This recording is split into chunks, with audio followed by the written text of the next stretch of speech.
میں گاڑی میں درندگی کا نشانہ بناتے ہوئے اس لڑکی کے ساتھ ہر حد پار کر گیا اور میں نے پیچھے کچھ نہ سوچا کہ اس کی عزت کا کیا بنے گا۔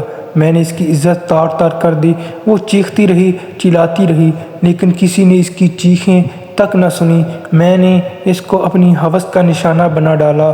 اس کے بچے اس کو دیکھتے رہے۔ میرا نام اکرم ہے اور میں ایک پیشے سے ایک عادی مجرم ہوں۔ میں شروع سے ہی بہت غریب تھا۔ ہمارے گھر میں ایک وقت کا کھانا بنتا تھا اور ایک وقت کا کھانا نہیں بنتا تھا۔ میں نے تب ہی اپنے لیے شارٹ کٹ ڈھونڈنا سٹارٹ کر لیے اور میں غلط راہ پر چل نکلا اور میں نے غلط راہ اختیار کر لی۔ میں لوگوں کو لوٹتا، سنیچنگ کرتا، ان کے گھر ہی لوٹ لیتا۔ میں پہلے اپنے آپ کو ایسے کاموں میں ملوث پا کر برا سمجھتا تھا، لیکن جیسے جیسے میں ان کاموں میں پڑتا گیا میں نے اپنے آپ کو ایسا ہی سمجھنا شروع کر دیا کہ کوئی بات نہیں، ویسے بھی میں غریب ہوں، کیا کروں، غربت سے میری جان چھوٹ گئی ہے تو اب مجھے اور کیا چاہیے۔ اس طرح سے مجھے پتہ ہی نہیں چلا کہ میں کب انسان سے ایک درندہ بن گیا۔ پہلے میں صرف چوریاں کرتا تھا چھپ کر، لیکن اب تو میں ڈکیتیاں میں بھی ملوث ہو گیا تھا۔ لوگوں کو جگاتے، ہمارا ایک گروپ تھا، ہم پہلے لوگوں کو جگاتے اور پھر جو ان کے پاس ہوتا ساری چیزیں لوٹ لیتے تھے۔ اس طرح سے وقت گزرتا گیا، لیکن ایک وقت ایسا آیا جب میں بہت ہی زیادہ اس کام سے نہ چاہتے ہوئے بھی چھوڑنا چاہتا تھا، لیکن میں چھوڑ نہیں پایا کیونکہ ہمارا سردار تھا۔ وہ کہتا تھا کہ ایک بار اس کام میں آ گئے تو پھر چھوڑنے کی کوئی گنجائش نہیں ہے، پھر آپ مر کر ہی یہاں سے چھوٹیں گے۔ میں ایک روز اپنے دوستوں کے ساتھ بیٹھا نئی ڈکیتی کی پلاننگ کر رہا تھا کہ دوستوں نے کہنا شروع کر دیا، آج ہم کچھ بڑا کرتے ہیں، جس کی وجہ سے میں بھی ان کے ساتھ ہی تھا۔ ہم لوگ جب سڑک کے کنارے گئے تو ایک عورت جو کہ گاڑی میں موجود تھی اور بچوں کو رات کے 12 بجے ایک شہر سے دوسرے شہر لے کر جا رہی تھی، ہم نے اکیلا پا کر اس کو لوٹنے کی کوشش کی۔ جی ہاں، تو وہ بھی ہمارے ہتھے چڑھ ہی گئی کیونکہ شاید اس کی گاڑی کا پٹرول ختم ہو گیا تھا۔ وہ ایک سنسان سی جگہ پر کھڑی تھی اور ہمارے پاس موقع تھا کہ ہم اس کے پاس جو بھی سامان تھا وہ لوٹ لیں، اور ہم نے اس طرح موقع کو غنیمت جانا اور اس کے پاس پہنچ گئے۔ جب ہم سب اس کے پاس گئے تو وہ عورت ڈر گئی، رنگت میں دودھ سی تھی اور جو اسے دیکھے اس کا دل اس پر آ جائے۔ وہ 2 بچوں کی ماں لگ رہی تھی کیونکہ اس کے پاس گاڑی میں 2 بچے بیٹھے ہوئے تھے۔ یہی لگ رہا تھا کہ وہ اس کے بچے ہیں کیونکہ وہ اسے ماما ماما پکار رہے تھے، جس کی وجہ سے میں سمجھ گیا کہ وہ اس کے ہی بچے ہیں۔ میں نے اور سب لوگوں نے اس کو کہا کہ تمہارے پاس جو کچھ ہے ہمارے حوالے کر دو۔ سنسان سڑک تھی، کوئی بھی اس کے پاس نہ تھا اور ہم نے اس سے جو کچھ اس کے پاس تھا سب کچھ لے لیا۔ سب لوگ جو ہمارے گروپ میں تھے، جس میں 3 سے 4 بندے تھے، ایک میں اور 3 اور بندے تھے، ہم چاروں نے جو کچھ بھی اس کے پاس تھا، زیور، پیسہ اور سب کچھ اس سے چھین لیا کیونکہ وہ بہت ہی امیر عورت لگ رہی تھی اور گاڑی چلا رہی تھی، اور راستے میں اس کو شاید پتہ نہیں تھا کہ گاڑی میں پٹرول نہیں ہے تو وہ رک گئی، اور ہم نے موقع کا فائدہ اٹھایا اور سنسان سڑک پر اس سے سارا مال ہڑپ کر لیا۔ جب ہم نے سب کچھ اس سے لوٹ لیا تو میرے باقی دوست اس کو لے کر جو ہم نے سامان اس سے لوٹا تھا جنگل میں جانے لگے۔ میری نیت تو اس عورت کو دیکھتے ہی خراب ہو گئی تھی۔ وہ عورت دھول سی خوبصورت اور آنکھیں ایسی شرارتی کہ دل کرے اس میں ہی بندہ اتر ہی جائے، اور جسم بھی اتنا چست اور اتنا خوبصورت کہ دل کر رہا تھا کہ اس کو اپنی باہوں میں لے لوں۔ جب سب باقی 3 لوگ میرے ساتھی جنگل میں چلے گئے تو میں تھوڑی دیر کے لیے ان کے ساتھ چلا اور پھر وہاں سے واپس لوٹ آیا۔ چونکہ اس عورت کے پاس اب رابطہ کرنے کے لیے بھی کوئی چیز موجود نہیں تھی، کیونکہ موبائل وغیرہ سب کچھ ہم ہتھیا چکے تھے، اور وہ سڑک پر سنسان اکیلی کھڑی تھی، اور ساتھ اس کے 2 بچے تھے جو ڈاکوؤں کو دیکھ کر سہمے ہوئے تھے اور ڈرے ہوئے تھے، اور دونوں بے ہوش ہو چکے تھے۔ رستے میں میں نے اپنے ساتھی ڈاکوؤں سے کہا کہ تم لوگ چلو، میں ابھی آ رہا ہوں۔ تھوڑی دیر تک اور میں واپس اس عورت کے پاس چلا گیا۔ وہ عورت تھی کہ بلا کی حسین تھی اور بہت ہی خوبصورت۔ میں اپنے آپ کو روک نہیں پایا۔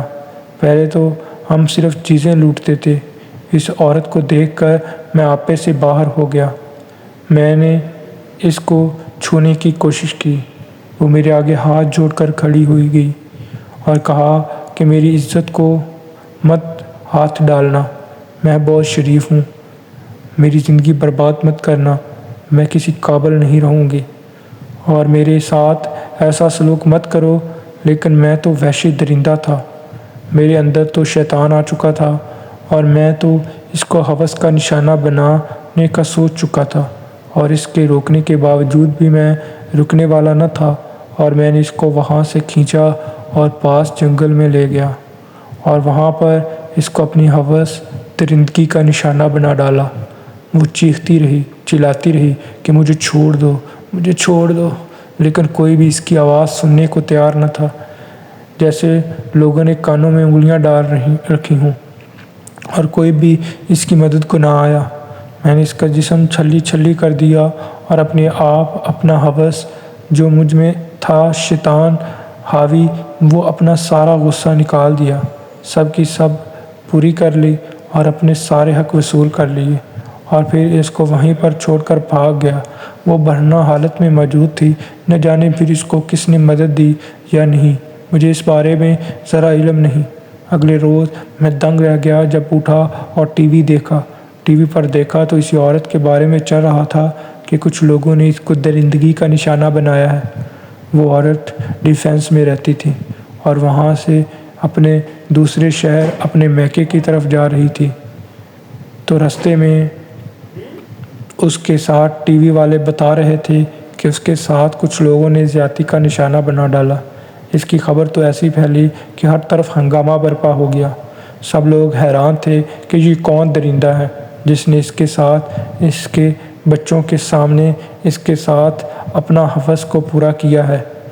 لوگ بہت زیادہ مطالبہ کرنے لگے کہ ہمیں وہ بندہ چاہیے، اس کو عبرت کا نشان بنانا چاہیے، جس کی وجہ سے اس کو آئندہ سے کوئی اور اس قسم کی درندگی کا عورت نشانہ نہ بنے۔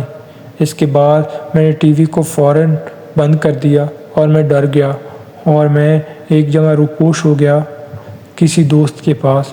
میں نے کسی کو نہیں بتایا تھا کہ وہ درندہ میں ہوں۔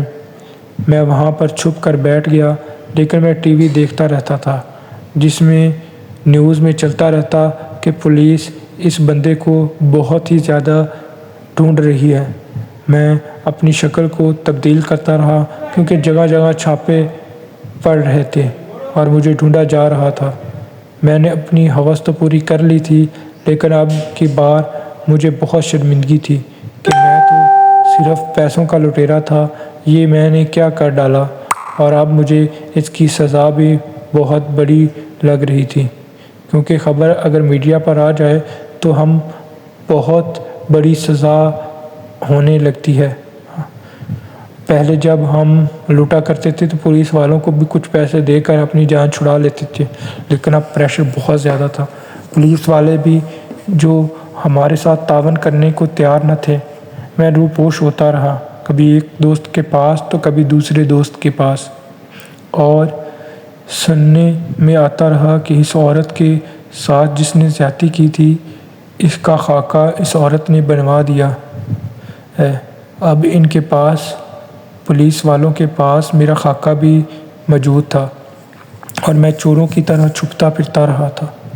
اس عورت کا تو برا حال تھا، اس کے گھر والے اس کو بہت ہی بری نظروں سے دیکھتے تھے اور کہتے تھے لوگ بھی کہ اتنی رات کو باہر جانے کی آخر اس کو ضرورت ہی کیا تھی۔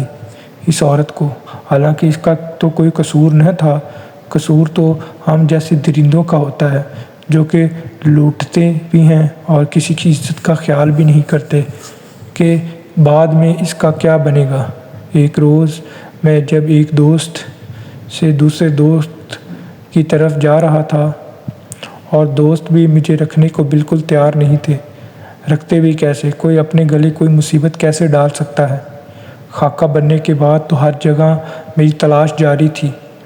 ایک روز جب میں ایک دوست سے مجھے نکالا اور میں دوسرے دوست کے پاس جانے لگا تو رستے میں مجھے پولیس نے پکڑ لیا اور مجھ کو پکڑ کر تھانے لے گئے، اور وہاں پر انہوں نے مجھے بہت زیادہ مارا اور میرا DNA کروایا، جس کے بعد اس عورت اور میرا DNA میچ کیا گیا اور عدالت میں مجھ پر ثابت ہو گیا کہ میں نے ہی اس عورت کے ساتھ زیادتی کی ہے، اس کو اپنی ہوس کا نشانہ بنایا ہے۔ اس کے بعد میرے ساتھ جو کچھ ہوا میں بیان نہیں کر سکتا۔ ہر روز مجھ کو پولیس والے اٹھ کر مارتے اور کہتے کہ تم کو شرم نہیں آتی کسی عورت کی عزت کو یوں نیلام کرتے ہوئے؟ آج اس کا کیا بنے گا؟ اب تو اس کے شوہر نے بھی اس کو چھوڑ دیا تھا اور وہ عورت انصاف کی طلبگار تھی، تو انصاف اس کو مل گیا اور میں اپنے انجام کو پہنچ گیا۔ عدالت نے مجھے کوڑے مارنے اور سزائے موت کا حکم دے ڈالا اور مجھ کو سزائے موت دے دی۔ تو ناظرین، یہ بندہ جو کہ اپنی ہوس کی وجہ سے ایک عورت کو مار دیا، اس کو ذلیل و رسوا کر دیا اور یہ تو مر گیا، لیکن وہ عورت آج بھی لوگوں کی گھٹیا سوالوں سے غم سے نڈال ہے۔ اس کا کیا جرم تھا؟ اس کو تو موت کی سزا مل گئی، لیکن وہ عورت آج بھی پل پل لوگوں کے سوالوں کی وجہ سے مر رہی ہے۔ اس گھٹیا آدمی نے جو کچھ اس کے ساتھ کیا، اس طرح اپنی ہوس کا نشانہ بنایا، اس میں اس عورت کا کیا قصور؟ ہمارے معاشرے میں ایسا کیوں ہے کہ عورت ہی ہمیشہ قصوروار سمجھی جاتی ہے؟ حالانکہ سارے گناہ تو مرد کرتا ہے اور ایک مرد نے ہی کیا تھا، تو اس میں عورت کا تو کوئی گناہ نہیں تھا۔ آپ کی رائے میں کیا عورت کے ساتھ اس طرح کا رویہ اختیار کرنا جائز ہے یا ایسا رویہ اس کے ساتھ اختیار کرنا چاہیے؟ تو عام معاشرے والوں کو کیا اس کا کوئی قصور تھا؟ کیا اس کا قصور تھا کہ رات کو 12 بجے گھر سے باہر نکلنے کا کیا اس کو خمیازہ بھگتنا پڑے گا؟ ایک عورت کو تحفظ نہیں فراہم کر سکتا ہمارا معاشرہ؟ کمنٹ میں اپنی رائے کا اظہار ضرور کریے گا۔ ملتے ہیں کسی اور سٹوری کے ساتھ۔ ویڈیو اچھی لگی تو چینل کو سبسکرائب کرنا ہرگز مت بھولیے گا۔